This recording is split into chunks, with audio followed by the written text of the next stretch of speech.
రేవంత్ రెడ్డి వచ్చి సంవత్సరం అయిపోయింది, ఎట్లా 6 గ్యారెంటీలు అమలు చేస్తామని చెప్పిండు. మీకు ఏమేమి వచ్చినాయి, ఏమేమి రాలేదు? మాకేం రాలేదు. బస్సు చూపిండు, బస్సులు వాటికే ఇక పిరి చూపిండు, ఇక ఏం రాలేవు. మాపి చేస్తానే 2 లక్షలు మాపి చేయాలి లేడు. ఇక ఓకే ఉన్నాము. 1 లక్షలు ఏం చెప్తుండు, 2 లక్షలు రుణమాఫీ చేసినామని చెప్తా ఉన్నాడు. ఇప్పుడు రైతు బంధు కూడా మొన్ననే టింగు టింగు అనుకుంటా పడ్డదని కూడా చెప్తా ఉన్నాడు కదా, మరి వచ్చిందా మీకు ఏమన్నా టక్కి టక్కి అనుకుంటా? వీళ్ళ కథ చెప్పు. రాలేదు. నీకు ఎంత వస్తుంది పెన్షన్?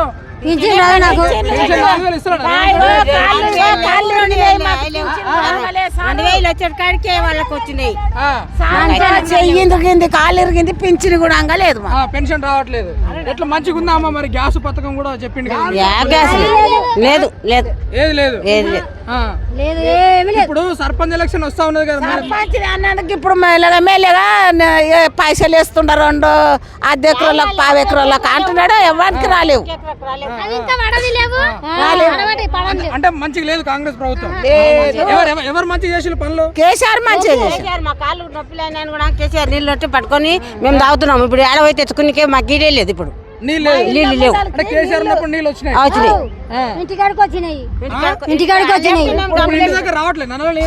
వస్తున్నాయి. అప్పుడు చేసినాయి. ఇప్పుడు వస్తుంది, ఒకరోజు రావట్లేదా? ఏం వస్తలేవు కాదా పెద్దనా? ఇప్పుడు రైతు బంధు రానప్పుడు ఎట్లుండే, వచ్చిన తర్వాత ఎట్లా ఉండే? అప్పుడు కేసీఆర్ ఉండగా మంచిగా ఉండే. ఇప్పుడు మాత్రం మాకేమి సాయం చేయలేడు ఆయన. అంతేనా? అంతే. ఏమిది అడవిలకు అవి 2000 అవి వేస్తా అన్నాడు. యావి లేవు.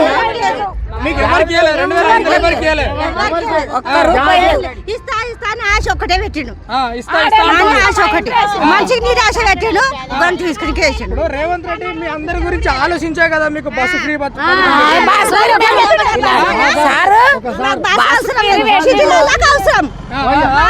ఇప్పుడు ఈ పల్లెటూరులో మేము బస్సులు ఎక్కి తిరుగుతామా? తిరగం కదా. వ్యవసాయం చేసుకుంటున్నాం. మాకేం పైదు ఉండదు. ఆయన వచ్చి ఏం చేసిండు మాకు? 4000 అని 2000 ఇస్తున్నాడు. ఆయన ఉండి లాభం లేదు, లేక లాభం లేదు. మళ్ళీ ఎవరు వస్తే మంచిగా ఉంటుంది? మాకు కేసీఆర్ రావాలి. నాయ్యా మాకు కేసీఆర్ వస్తేనే మాకు రైతులకు ఎవరు వచ్చినా ఎట్లా ఉండే అంటే రైతుల పరంగా కానీ, లేదంటే జనాలు కేసీఆర్ ఉన్నప్పుడు ఎప్పుడు ఈ విధంగా మీరు బయటకు వచ్చిల్లా? ఏం రాలేమయ్యా. ఏం రాలేదు. రోడ్ల మీదకి రాలేం. ఆయన మాకు మంచిగా అడవిలకు మంచి నీళ్లు అన్ని మంచిగా చేసిండు. ఏమిది ఆగో ఆడవిళ్ళకు ఏమన్నీ గర్భిణులకు కిట్లు పంపించిండు. ఇప్పుడు లేవు. 12,000 కూడా ఇచ్చిండు. అప్పుడు 12,000 కూడా ఇచ్చిండు. వస్తుందా అమ్మా పథకం? ఏది లేదా? రేవంత్ రెడ్డి వచ్చిండు, అన్ని బంద్ అయిపోయింది.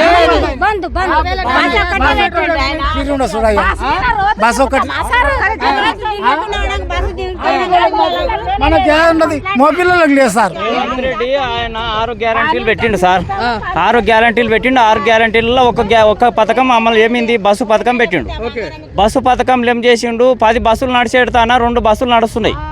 2 బస్సులు నడుస్తుంటే 10 బస్సుల మందు 2 బస్సుల పోయి ఎక్కితే ఎట్లుంటది? ఆపత ఎట్లుంటది? ఆడవిళ్ళు ఏమో ఫిరి పోయి సెట్లు పట్టుకుంటారు, సీట్ల పిన్కెళ్ళి లేవారు. మగ పిల్లలు ఏమో పైసలు ఇవ్వాలి, నిలబడలే.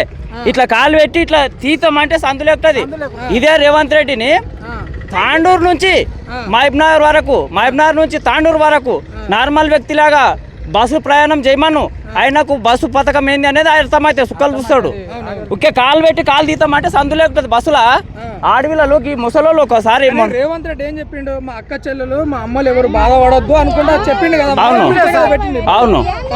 మా అమ్మనార్ నుంచి తాండ్రు వస్తున్నా. ఒకసారి నేను అన్వాడ గేట్ దగ్గర ఒక ఆమె ముసలమ్మ 6 బస్సులు ఆపలేమంట.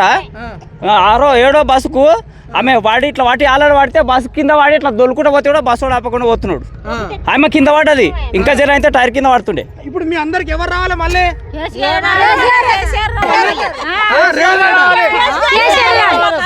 రేవంత్ రెడ్డి వద్దా?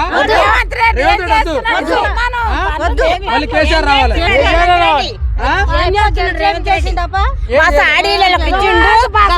నువ్వు ఎంత బంగారం ఆడేళ్ళకి ఆడేలేదు ఎంపుకుంటున్నాడు. వాడు ఏం చేసిండు? మాకు ఏం చేయలేడు. ఓకే. ఇప్పుడు గ్యాస్ బిర్యానీ అన్నాడు. గ్యాస్ ఏడున్నది?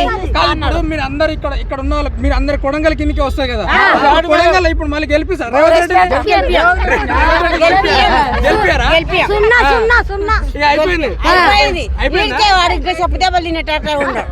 రేవంత్ రెడ్డి